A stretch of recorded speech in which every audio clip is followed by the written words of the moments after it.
Yes, nkulamusizaako nnyo mukwano gwange nate yonna gy'osinza okuba ng'otuwuliriza nkutegeeza nti okola kyamaanyi nnyo okwekumira ku mayengo gano aga UG Updates TV. Ab'e Kamwenge District olunaku Ssekukkulu baagiriiridde mu ntiisa ggwe mukwano gwange ali eyampuliriza. Lwaki? Kutegeeza nti nno gw'atanaba kuba ng'osubscribinga jangu wansi osubscribinga waliwo ekigambo subscribe kikooneko oba oyagala otweyungako twegattako osobola okuba ng'ofollowinga wamu naffe okipingibwe ng'oli updated buli information gye tuteekayo buli bubaka obeere ng'osobola okuba ng'obufuna mukwano gwange gwali eyo yonna gy'osinza okuba ng'otuwuliriza abali e Qatar, Oman, Dubai, Saudi Arabia, US, UK mwena mbalamusizaako nnyo mwebale kwekumira ku mayengo gano aga UG Updates TV. Mwebale kuba bagumiikiriza, mwebale kubanga mubeerako, mwebale mwabajja mu comment section ne mu commentinga. Nammwe mwe namba kubiriza okujja okuteekawo endowooza yammwe kusinziira ku mulamwa gwe tubeera tuliko gwe mukwano gwange ali eyo ampuliriza.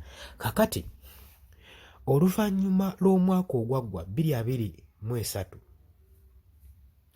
jjukira e Kamwenge District abayeekera ba ADF baalekayo abantu 3 nga bafu. Obulamu bw'abantu 13 bwagenda olw'okulagajjala nga Chief of Defence Force bw'agamba. Kaakati olwajjo ab'e Kamwenge olunaku baaluliiridde ku bunkenke nga balaba amagye geeye mu kitundu kyabwe nga galinga buwuka. Bayiye amagye mu Kamwenge District mu bitundu bino wammanga Kyabadaadala,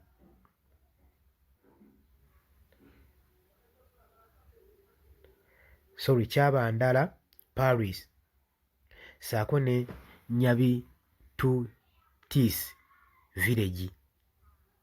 Eno nga gye baasinze okuyiwa amagye okusobola okulaba nga gakuuma eddembe nga gabeera bulindaala ku mulabe ayinza okukomawo n'akola obulombaganyi ku bantu nga bwe kyaliwo mu Desemba w'omwaka ogwaggwa. Abatujju bwe baasalako ekitundu ekyo ne batwala obulamu bw'abantu 13. Kaakati kino abakulu mu magye kye basinze okweraliikirira era ku makyakezi abantu bayingidde church services nga amagye ge gabaaniriza ng'omukwano gwange ali eyampuliriza era n'ebijjiro baabiriiridde ku midumu gya mmundu nga gye gibakuuma ggwe mukwano gwange ali eyampuliriza okusobola okulaba nga beetangira embeera yonna yonna eyinza okuba nga ebatuukako eyinza okugwawo omulabe si kuba nga abakuba sumagiza n'abakuba entiisa ggwe nga bwe kyaliwo mu Desemba w'omwaka ogwaggwa. Baalya nnyo ne batamiira ne beerabira nti nno bali ku mwanjo n'omulabe waabwe ggwe mukwano gwange. Akabinja kano aka ADF kajja ne kasobola okuba nga katigumbula abantu 13 gwe mukwano gwange ali eyampuliriza. Newankubadde badde bakyali mu kiyongobero nga bakyajjukira emyoyo gyabo abaafiirwako mu ngeri ey'etali bugendere, tekyabalemesezza genda mu maaso nakubanga bagenda mu maaso ne Ssekukkulu n'okuba nga bali amasala. Kino nno kijjawo ekibuuzo ensonga lwaki General Muhoozi Kainuga Bambu yabadde adiployinga amagye okwetooloola eggwanga lyonna. Eggwanga lyonna wankubadde lyabadde ku bunkenke. Ebitundu ebimu mu bye byaleetedde ab'amagye okuba nga bayiibwa mu constituency ez'enjawulo kubanga nga tebamanyi ku mulundi guno tageti y'abantu eyinza kubeera ki.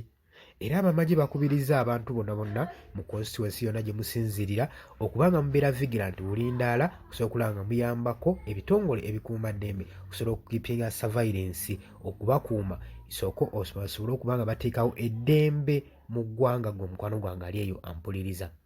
Mbaagala nnyo mwebale kwekumira ku UG Updates TV gw'atayagala otweyungako nagambye ddakirira wansi waliwo ekigambo subscribe kikooneko ojja kuba osobola bulungi nnyo otweyungako gwe mukwano gwange ali eyo ampuliriza. Mbaagala nnyo mweraba.